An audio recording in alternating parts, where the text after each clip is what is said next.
الحمد لله وكفى وسلام على عباده الذين اصطفى أما بعد أعوذ بالله من الشيطان الرجيم بسم الله الرحمن الرحيم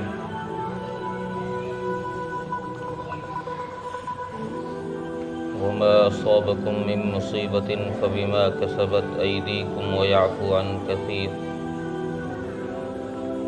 صدق الله العظيم۔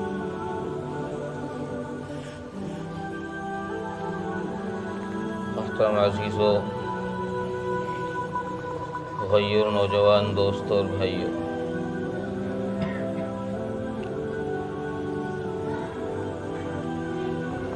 اللہ تبارک و تعالیٰ نے ہم سب کو انسان بنایا ہے۔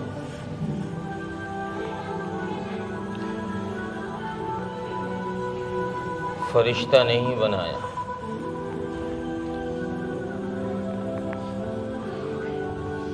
انسان سے غلطیاں ہو جاتی ہیں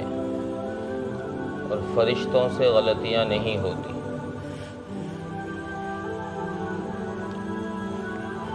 لیکن اللہ تبارک و تعالیٰ نے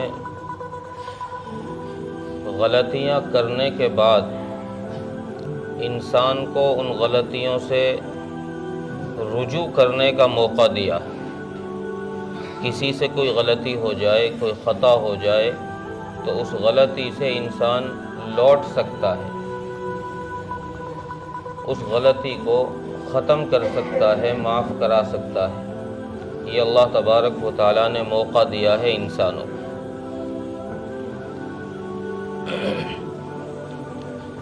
لیکن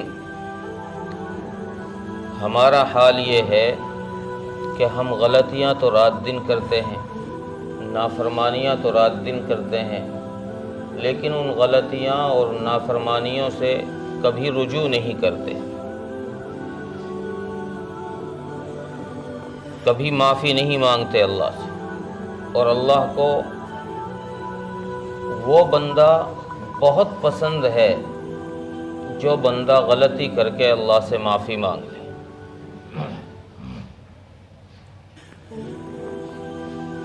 اللہ تبارک و تعالیٰ نے ایک جگہ فرمایا کہ اگر تم غلطیاں نہیں کرو گے، خطا نہیں کرو گے، تو پھر میں تمہاری جگہ ایسے لوگ پیدا کروں گا جو غلطیاں کریں گے، نافرمانیاں کریں گے، اور ان غلطیوں اور نافرمانیوں کو کر کر مجھ سے معافی مانگیں گے۔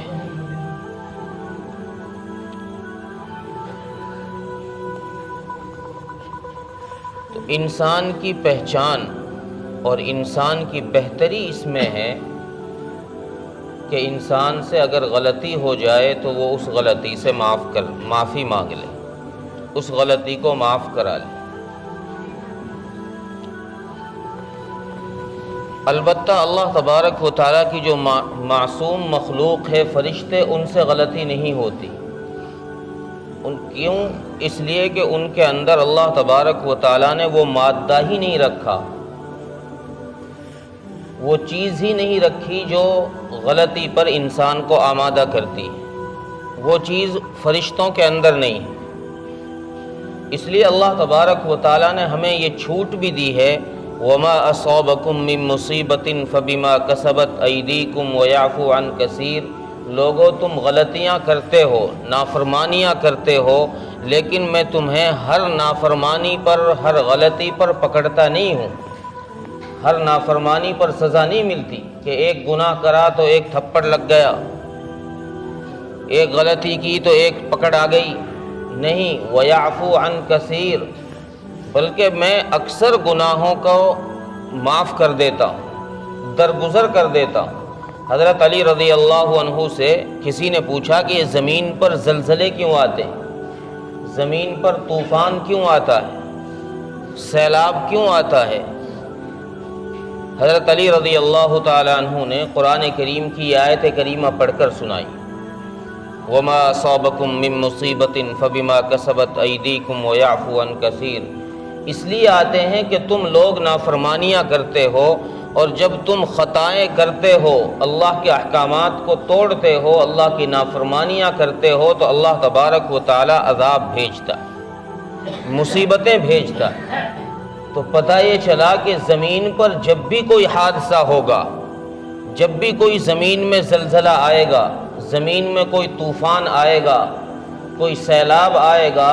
تو اس کا سبب انسان ہوگا کہ وہ نافرمانی کر رہا ہے۔ لیکن حدیث میں اس شخص کو بہترین انسان کہا گیا ہے جو انسان غلطی کر لے لیکن اس غلطی پر پچھتا جائے، اس غلطی سے توبہ کر لے، اللہ کے سامنے آ کر معافی مانگ لے کہ میرا رب مجھ سے غلطی ہو گئی، مجھے معاف کر دے۔ یہ صفت آج ہم میں نہیں ہے، ایک زمانہ تھا، غلطیاں بہت سارے لوگوں سے ہوئی ہیں، ہر دور میں غلطی ہوئی ہے۔ ایسا نہیں ہے کہ کسی دور میں انسان کو اس صفت کے ساتھ پیدا کیا ہو، اللہ تبارک و تعالیٰ نے کسی قوم کو اس صفت کے ساتھ بھیجا ہو کہ ان سے خطائیں نہیں ہوں گی۔ رسول اکرم صلی اللہ علیہ وسلم کے صحابی ہیں، ساری کائنات میں افضل البشر ہیں، سارے انسانوں میں سب سے افضل انسان صحابہ کی ذات، ان سے افضل نہ کوئی پیدا ہوا ہے اور نہ کوئی آئندہ کوئی پیدا ہوگا، سب سے افضل انسان صحابہ ہیں۔ تو صحابہ اکرام رضوان اللہ علیہم اجمعین سب سے افضل ہونے کے باوجود صحابہ سے غلطیاں ہوئیں۔ حضرت معاذ اسلمی رضی اللہ تعالیٰ عنہ ایک صحابی ہیں، رسول اکرم صلی اللہ علیہ وسلم کے دربار میں حاضر ہوئے اور آ کر عرض کیا، یا رسول اللہ انی قد زنیت، بعض روایات میں ہے انی قد ہلکت، یا رسول اللہ میں نے زنا کر لیا، یا رسول اللہ میں ہلاک ہو گیا، میں نے غلطی کر لی، میں نے نافرمانی کر لی، اللہ کا میں سزا کا مستحق ہو گیا۔ آپ صلی اللہ علیہ وسلم نے اس کی بات کو انسنی کرنے کے لیے آپ نے دائیں طرف چہرہ کر لیا، وہ دائیں طرف آیا، یا رسول اللہ میں نے گناہ کر لیا، آپ مجھے سزا دیجیے۔ آپ صلی اللہ علیہ وسلم نے پھر چہرہ دوسری طرف ہٹا لیا، نہیں بھائی تو نے غلطی نہیں کی، ہو سکتا ہے تو خواب میں ہو، یہ تجھے خواب آیا ہو، یا تیری عقل ٹھکانے نہ ہو، تو ویسے ہی پاگل ہو گیا ہو، تو ویسے ہی ایسی باتیں کر رہا ہے، نہیں ایسا نہیں ہوا، نہیں یا رسول اللہ میں نے غلطی کی ہے، آپ مجھے سزا دیں اور اسلامی سزا دیں۔ کیوں؟ اس لیے کہ آخرت کی سزا برداشت کرنے کی میرے اندر طاقت نہیں ہے، اللہ کے عذاب کو میں جہنم میں جھیل لوں، مرنے کے بعد کے لیے میں تیار رہوں کہ مرنے کے بعد مجھے سزا ملے گی تو وہاں برداشت کروں گا۔ اللہ کے نبی وہاں کی سزا برداشت کرنے کی میرے اندر قوت نہیں ہے، اس لیے آپ دنیا میں مجھ پر حد نافذ کیجئے تاکہ آخرت کی سزا سے بچ جاؤں۔ آج امت کا حال یہ ہے کہ آخرت کی زندگی کو ہم نے بھلا دیا کہ مرنے کے بعد بھی کچھ ہوگا، مرنے کے بعد بھی پکڑ ہوگی، مرنے کے بعد بھی کچھ سوالات ہوں گے۔ آخرت کی زندگی کو پسے پشت ڈال دیا ہے، بس دنیا کی زندگی سامنے ہے کہ دنیا کی زندگی اچھی ہو جائے، اس کے لیے چاہے ہمیں کچھ بھی کرنا پڑ جائے، اب چاہے اس کے لیے ہمیں جھوٹ بولنا پڑے، اس کے لیے ہمیں دھوکہ دینا پڑے، اس کے لیے ہمیں چاہے مرڈر تک کرنا پڑے، ہم وہ کر گزرتے ہیں۔ حضرات صحابہ اکرام رضوان اللہ علیہم اجمعین کے سامنے آخرت کی زندگی تھی، اس آخرت کی زندگی کو صحابہ نے سامنے رکھ کر دنیا کی زندگی گزاری۔ تو صحابہ اکرام رضوان اللہ علیہم اجمعین سے اگر دنیا میں کوئی خطا ہوئی ہے تو صحابہ نے فوراً اپنی اس غلطی سے معافی مانگی۔ اور انسان یہ سوچتا ہے کہ میں نے غلطی کی، کوئی پکڑی نہیں ہوئی ہے میری، تو میں نے دوسروں کا حق مار لیا، کوئی پکڑ نہیں ہو رہی، میں نے جھوٹ بول دیا، کوئی پکڑ نہیں ہوئی، میں نے کسی کو دھوکہ دے دیا، کوئی پکڑ نہیں ہوئی، کوئی پریشانی نہیں آئی۔ بس یہ تو ویسے ہی کہا سنی والی باتیں ہیں۔ رسول اکرم صلی اللہ علیہ وسلم نے جو فرمایا وہ صرف کہانی اور ویسی ہی فضول کی باتیں نہیں ہیں، بلکہ ان باتوں پر ایمان لانا ہمارا ایمانی تقاضا ہے، ان پر یقین کرنا ایمانی تقاضا ہے کہ میرے نبی نے جو فرما دیا وہ حق اور سچ ہے، اس کے خلاف نہیں ہوگا، یہ ہو کر رہے گا۔ اس لیے اللہ تبارک و تعالیٰ نے موقع دیا ہے ہر آدمی کو، دنیا کی زندگی میں موقع دیا ہے کہ یہ اپنے گناہوں سے توبہ کر لے، اپنے آپ کو صحیح راستے پر لے کر آ جائے۔ یہ موت سے پہلے تک کا تو موقع ہے، اور جب موت کا وقت قریب آ جائے گا، حدیث میں ہے جب غرغرہ کا وقت قریب آ جاتا ہے، جب اس کو فرشتے نظر آنے لگ جاتے ہیں، موت کا پیغام اس کے سامنے آ جاتا ہے، تو اس کی توبہ کا دروازہ بند کر دیا جاتا ہے کہ اب چاہے یہ کتنی معافی مانگ لے، اللہ کے سامنے کتنی توبہ کر لے، اب توبہ نہیں ہوگی، اب معاف نہیں ہوگا۔ اس سے پہلے کا موقع ہے کہ اللہ تبارک و تعالیٰ نے جو موقع دیا ہے، اگر کوئی غلطی ہوئی ہے، ہم نے کوئی جھوٹ بولا ہے، ہم نے کسی کے ساتھ دھوکہ کیا ہے، ہم نے اگر کسی کا حق مارا ہے، تو اس دنیا کی زندگی میں ہی موت سے پہلے توبہ کر لیں۔ اگر آخرت کی زندگی کے انتظار میں رہے تو عزیز و بزرگ و دوستو، یہ جسم اس قابل نہیں ہے کہ آخرت کے عذاب کو برداشت کر سکے، ہم میں وہ ہمت اور طاقت نہیں ہے کہ ہم آخرت کے عذاب کو برداشت کر سکیں۔ اس لیے اس زندگی کے آنے سے پہلے اس دنیا کی زندگی میں ہی توبہ کرنا، یہی اپنے آپ کو صحیح راستے پر لے کر چلنا، یہی کامیابی ہے اور یہی انسانیت ہے۔ اسی کی اللہ تبارک و تعالیٰ نے تعریف فرمائی۔ اگر اللہ چاہتا تو ہمارے اندر وہ خوبیاں، وہ صفات پیدا کر دیتا جو صفات فرشتوں کے اندر اللہ نے رکھی ہیں، لیکن اللہ کو یہ پسند نہیں تھا۔ اللہ کو یہ پسند نہیں تھا، اللہ کو پسند یہ تھا کہ بندے کے اندر گناہوں والا مادہ رکھا جائے، تاکہ یہ غلطی کر کر میرے سامنے عاجزی کرے، میرے سامنے اپنی ناک رگڑے، میرے سامنے آ کر اپنی جھولی پھیلائے، مجھ کو اپنا رب مانے، مجھ کو اپنا بڑا تسلیم کرے، اور اس کے دماغ میں یہ بیٹھ جائے کہ کوئی مجھ کو معاف کرنے والا بھی ہے، کوئی مجھ سے بڑا بھی ہے۔ اس کے اندر سے انانیت کو نکالنے کے لیے، کبریائی کو نکالنے کے لیے، بڑائی کو نکالنے کے لیے، تکبر ختم کرنے کے لیے اللہ تبارک و تعالیٰ نے یہ مادہ رکھا ہے، اور پھر اس کے بعد یہ اجازت دی ہے کہ اگر غلطی ہو جائے تو پھر مجھ کو بڑا مانو، میرے سامنے پھر ہاتھ پھیلاؤ۔ رسول اکرم صلی اللہ علیہ وسلم نے صحابہ کی ایسی تربیت کی، صحابہ کی ایسی تربیت کی ہے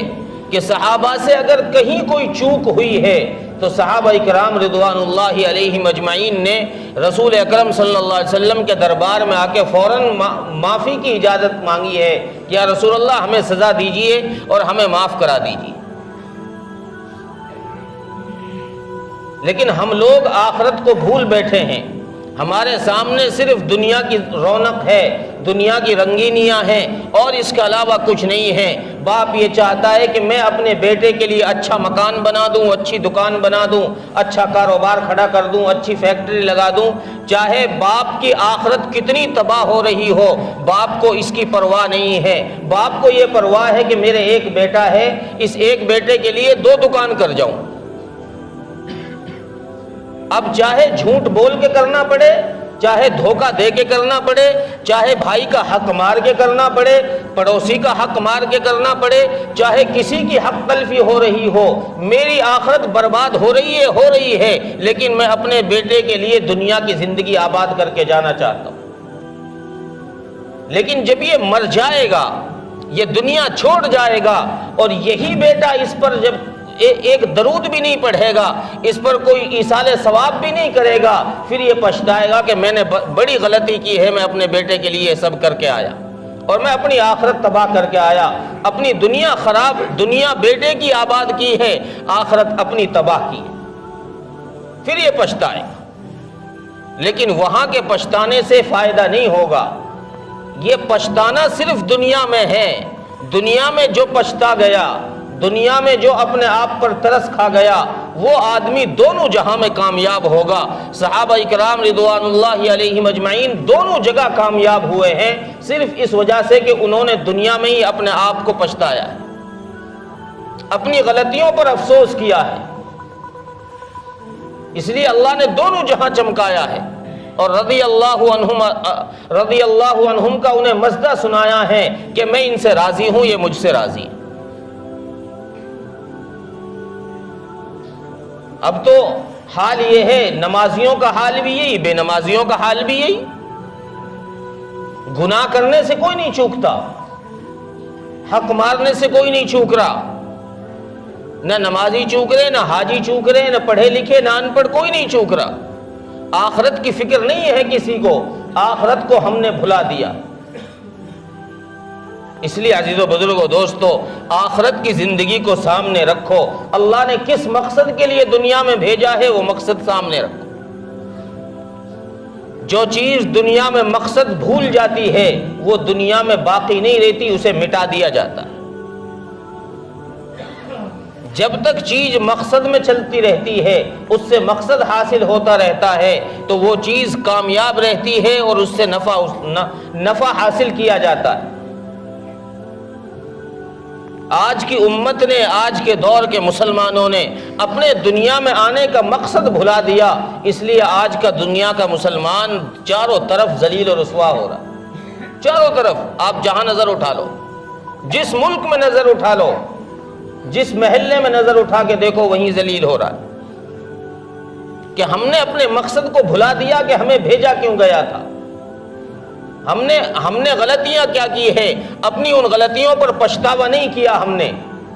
اگر غلطیوں پر پچھتاوا کرتے تو حدیث میں ہے التائب من الذنب کمن لا ذنب لہ، جیسے میں نے شروع میں عرض کیا کہ غلطیاں ہم سے ہوتی ہیں، فرشتوں سے نہیں ہوتی غلطیاں انسانوں سے ہوتی ہیں۔ اللہ کے نبی صلی اللہ علیہ وسلم نے ارشاد فرمایا جو غلطی کرنے کے بعد اللہ سے معافی مانگ لے وہ ایسا ہو جاتا ہے گویا جیسے اس نے گناہ کیا ہی نہیں ہے۔ التائب من الذنب کمن لا ذنب لہ، ایسا ہو جاتا ہے کہ اس نے گناہ کیا ہی نہیں۔ اللہ فرشتوں سے بھی وہ گناہ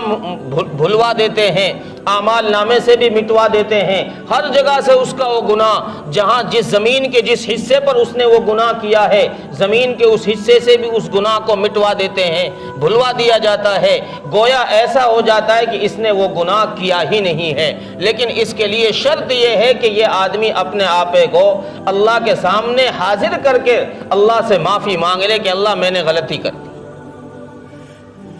بس اتنی سی بات کہنی ہے کہ اللہ میں نے غلطی کر دی، آئندہ نہیں کروں گا، اب مجھ سے نافرمانی ہو گئی۔